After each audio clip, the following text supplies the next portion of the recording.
नमस्कार दोस्तों, only technical channel में आप सभी का बहुत बहुत स्वागत है। दोस्तों 18 जनवरी से साल का पहला आईपीओ मार्केट के अंदर हिट करने वाला है, जो है हमारा आईआरएफसी का यानी कि Indian railway finance corporation limited का आईपीओ।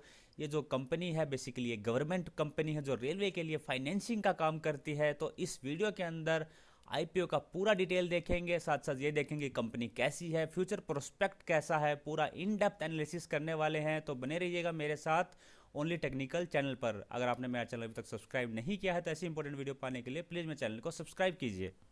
तो शुरुआत करते हैं आईपीओ की इंपॉर्टेंट डिटेल से। तो जैसा कि मैंने आपको बताया कि 18 जनवरी से आईपीओ स्टार्ट हो जाएगा।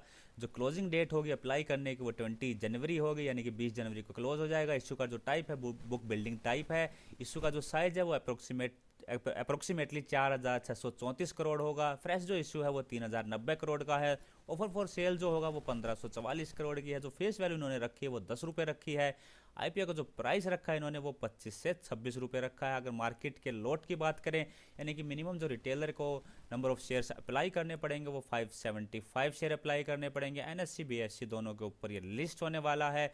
जो मिनिमम जो लॉट हमारे लिए रहेगा उसकी जो कॉस्ट हमें पड़ेगी वो होगी 14,950, यानी कि इतने रुपये हमें एक लॉट के लिए खर्च करने पड़ेंगे। अगर मैक्सिमम की बात करें तो मैक्सिमम जो लॉट होगा उसके लिए हमें 1,94,350 रुपये खर्च करने पड़ेंगे। साथ साथ मैं आपको बता दूं, अगर कोई भी आईपीओ ओवर सब्सक्राइब हो जाता है तो उसके अंदर आप भले ही आप मैक्सिमम के लिए अप्लाई करें, आपको सिर्फ एक ही लॉट मिलने वाला है। इसलिए अगर ये जो आईपीओ है ये अगर ये कई गुना सब्सक्राइब हो जाता है, जिसके चांसेस मुझे लग रहे हैं, तो इसके अंदर आप मैक्सिमम अप्लाई मत कीजिए। आप बिना मतलब अपना पैसा फंसा देंगे। आप सिर्फ एक लॉट के लिए यानी कि मिनिमम आप अप्लाई कीजिए 14,950 रुपये के लिए। चलिए नेक्स्ट स्लाइड के अंदर कुछ और इंपॉर्टेंट डेट्स हैं वो देख लेते हैं। जितनी भी डेट्स हैं दोस्तों ये टेंटेटिव डेट हैं, यानी कि इसके अंदर जो है चेंजेस हो सकता है। आईपीओ की जो ओपन डेट होगी 18 हो गई, क्लोज हो गई वो 20 जनवरी को हो गई, फाइनलाइजेशन होगी 25 जनवरी को। रिफंड की जो इनिशिएशन है वो हो जाएगी 27 से स्टार्ट। अगर डीमैट अकाउंट के अंदर जो क्रेडिट हो जाएंगे आपके जो डीमैट अकाउंट के अंदर शेयर वो 28 जनवरी को हो जाएंगे। और जो टेंटेटिव डेट है हमारी लिस्टिंग की वो है 29 जनवरी। तो ये हो गई कुछ इंपॉर्टेंट डिटेल्स। चलिए नेक्स्ट स्लाइड के अंदर देखते हैं। कंपनी का ब्रीफ इंट्रोडक्शन आपके सामने है। तो जैसा कि आपको पता है ये एक पब्लिक सेक्टर कंपनी है। इसका अंदर जो गवर्नमेंट का शेयर है वो आईपीओ से पहले 100% है। आईपीओ के बाद इसका जो शेयर है वो 86% रह जाएगा। इसका हेडक्वार्टर न्यू दिल्ली के अंदर है। 1986 में कंपनी इस्टेब्लिश हुई थी। और एज एन एनबीएफसी यानी कि नॉन बैंकिंग फाइनेंस कंपनी, मतलब कि वो कंपनी जो लैंडिंग तो कर सकती है लेकिन जैसे बैंक जो डिपॉजिट लेते हैं पब्लिक से ऐसे डिपॉजिट नहीं ले सकती। तो एज एन एनबीएफसी ये जो रजिस्टर हुई थी वो 2010 के अंदर हुई थी। तो जैसा कि आपको पता है इसका जो मेन जो बिजनेस है बेसिकली फाइनेंसिंग का है।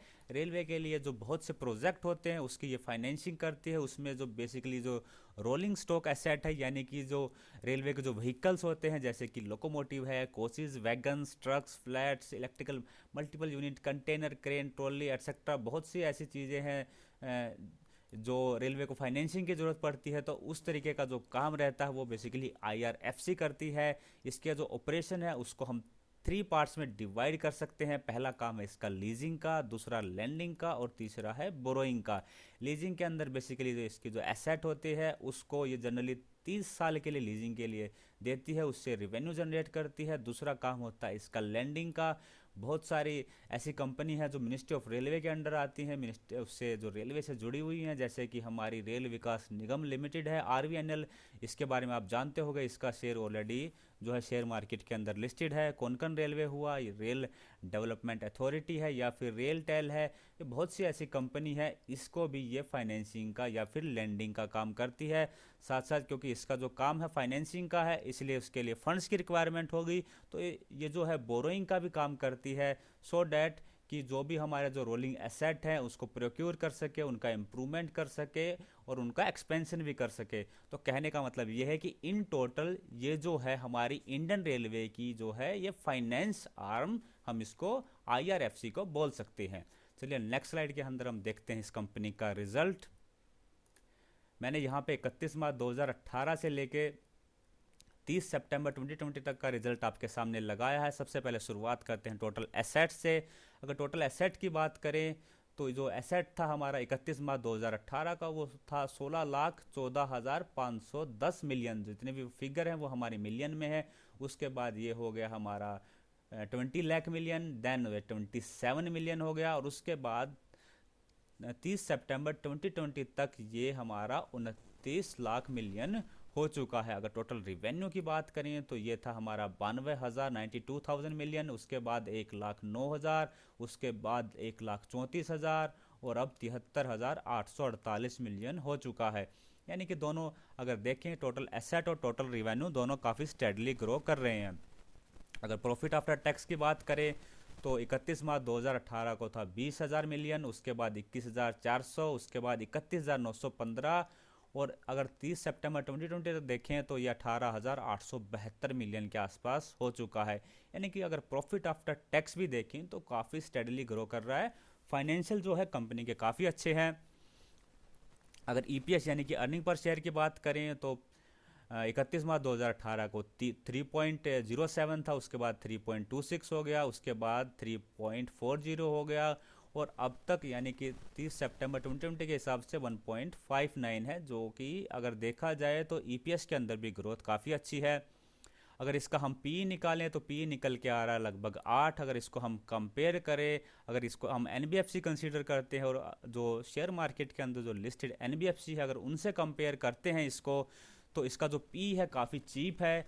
और अगर हम इसको और अदर जो लिस्टेड जो रेलवे के शेयर हैं जैसे कि आरवीएनएल है, राइट्स है, इरकॉन है, आईआरसीटीसी, अगर उससे भी कंपेयर करते हैं तो इसका जो वैल्यूएशन है जो पी 8 है उसके हिसाब से हमें ये काफ़ी चीप, काफ़ी सस्ता हमें ये दिखाई देता है।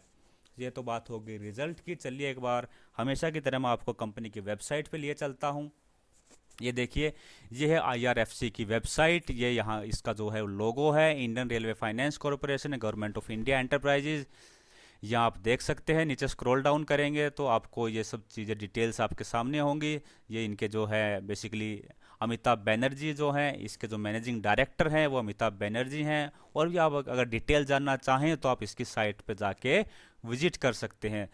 तो चलिए एक बार आपको सेबी की जो वेबसाइट है उसके ऊपर भी ले चलता हूँ। यहाँ पे हम लोग देखने वाले हैं किसी भी आईपीओ के लिए बहुत ही इंपॉर्टेंट डॉक्यूमेंट होता है रेड हेरिंग प्रोस्पेक्ट, तो उसको कैसे डाउनलोड करते हैं।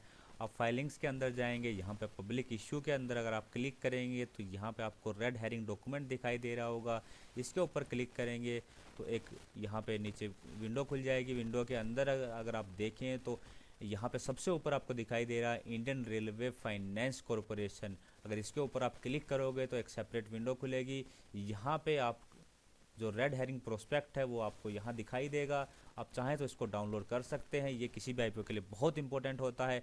इसके अंदर उस आईपीओ का पूरा पूरा डिटेल होता है, कंपनी के बारे में होता है, सब कुछ इस जो डॉक्यूमेंट है उसके अंदर होता है। आप इसको ज़रूर जाके देख सकते हैं। साथ साथ आपने नीचे ध्यान दिया हो तो यहाँ पे इंडिगो पेंट्स भी लिखा हुआ है। ये भी एक नया आईपीओ है जो मार्केट के अंदर 20 जनवरी से हिट करने वाला है। इसके ऊपर मैं एक सेपरेट वीडियो बना दूंगा। तो फिलहाल बात करते हैं हम आईआरएफसी की। आईआरएफसी से जो रिलेटेड है या फिर इंडियन रेलवे से रिलेटेड कुछ और फैक्ट्स है वो भी मैं आपके सामने रखता हूँ।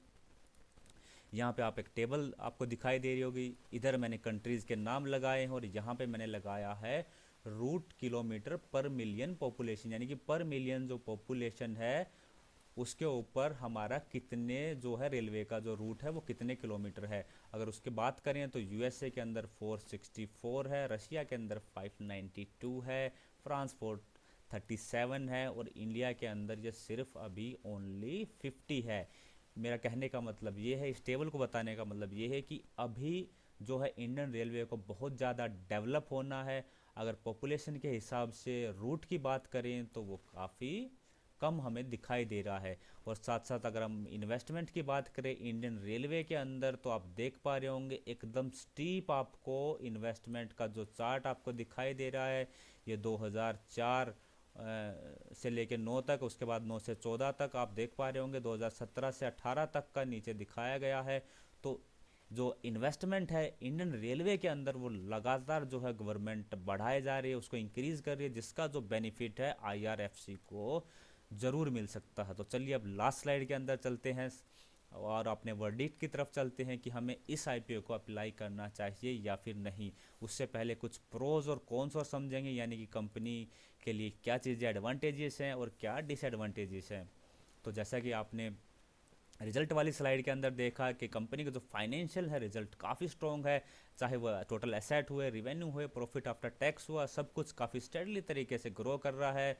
और इसका जो दूसरा जो इसके लिए बेनिफिट है वो इसके लिए लो कॉस्ट ऑफ बोरोइंग है, यानी कि इसको जो फंड्स की रिक्वायरमेंट होती है, जो बोरोइंग की जो रिक्वायरमेंट है वो काफ़ी सस्ते में इसको अवेलेबल हो जाते हैं, क्योंकि ये गवर्नमेंट कंपनी है। इसलिए इसको जो फंड्स की जो होती है, जो कॉस्ट जो होती है बोरोइंग की, वो काफ़ी कम पड़ती है। साथ साथ अगर हम बात करें, क्योंकि इंडियन रेलवे का जो एक्सपेंशन है वो लगातार होए जा रहा है, जो गवर्नमेंट ऑफ इंडिया प्लान कर रही है पूरा इंडियन रेलवे को ट्रांसफॉर्म करने की। और मैंने आपको जैसा कि पिछले स्लाइड के अंदर भी दिखाया कि लगातार उसका जो रेलवे के ऊपर जो बजट है वो इंक्रीज होता जा रहा है। तो इसका जो है बिगेस्ट बेनिफिशियरी जो होगा आईआरएफसी ही होगा, बिकॉज जो फाइनेंसिंग का जो काम जो भी करना होगा वो आईआरएफसी के थ्रू होने वाला है। इसका जो बिकॉज ये जो है मोनोपोली वाली कंपनी है, रेलवे के अंदर जो भी फाइनेंसिंग का काम होता है लगभग इसके थ्रू होता है।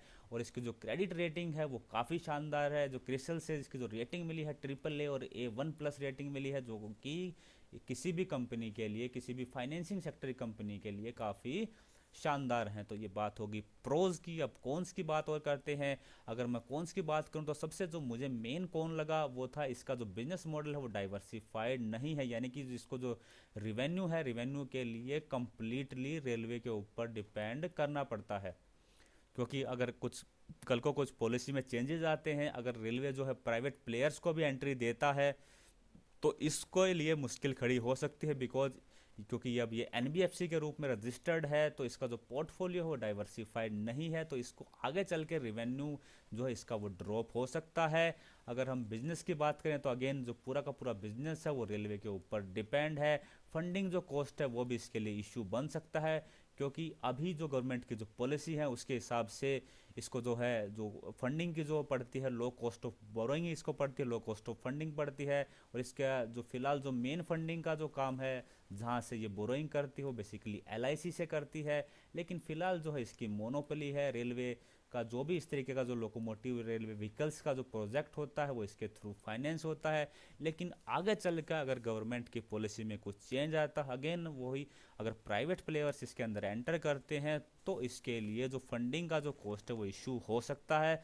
साथ साथ कोरोना की वजह से जो रेलवे के जो एक्सपेंशन के जो प्रोजेक्ट थे या जो मॉडर्नाइजेशन का जो ट्रांसफॉर्मेशन का जो प्लान है वो रुके हुए थे, इस वजह से भी इसके ऊपर अफेक्ट काफ़ी हुआ है। तो ये बात होगी प्रोज एंड कॉन्स की। तो चलिए अब चलते हैं हमारी लास्ट वर्डिक्ट की तरफ कि हमें अप्लाई करना चाहिए या फिर नहीं। देखिए दोस्तों, सरकारी कंपनी है, मोनोपोली है, तो मेरे हिसाब से आप इसको लिस्टिंग गेन के लिए और लॉन्ग टर्म के लिए दोनों के लिए आप इसको अप्लाई कर सकते हैं। प्रीवियस भी जो रेलवे के जितने भी आईपीओ थे, चाहे राइट्स का हुआ, इरकॉन का या सीटीसी का, आरवीएनएल का, उन्होंने भी हमें निराश नहीं किया। चाहे लॉन्ग टर्म में हो तो या फिर शॉर्ट टर्म में हो, उन्होंने हमें प्रॉफिट दिया है। तो आप प्लीज़ इसको भी ज़रूर से ज़रूर अप्लाई कीजिएगा। लिस्टिंग गेन के लिए और लॉन्ग टर्म के लिए दोनों के लिए आप इसको अप्लाई कर सकते हैं। मल्टीपल डीमैट अकाउंट से अप्लाई कीजिएगा। अपने जितने भी फैमिली मेम्बर्स हैं उन सभी के डीमैट अकाउंट खुलवा लीजिए और आईपीओ के अंदर इसके अंदर ज़रूर अप्लाई कीजिएगा। तो दोस्तों ये थी मेरी आईआरएफसी की जो है आईपीओ की वीडियो। मैंने कोशिश करी है यहाँ पे हर एक फैक्ट को आपके सामने रखने की। अगर आपको वीडियो पसंद आया तो लाइक कीजिएगा, अपने दोस्तों के साथ शेयर कीजिएगा। चैनल सब्सक्राइब नहीं किया तो प्लीज़ चैनल को सब्सक्राइब कीजिएगा। वीडियो देखने के लिए आप सभी का बहुत बहुत धन्यवाद। जय हिंद।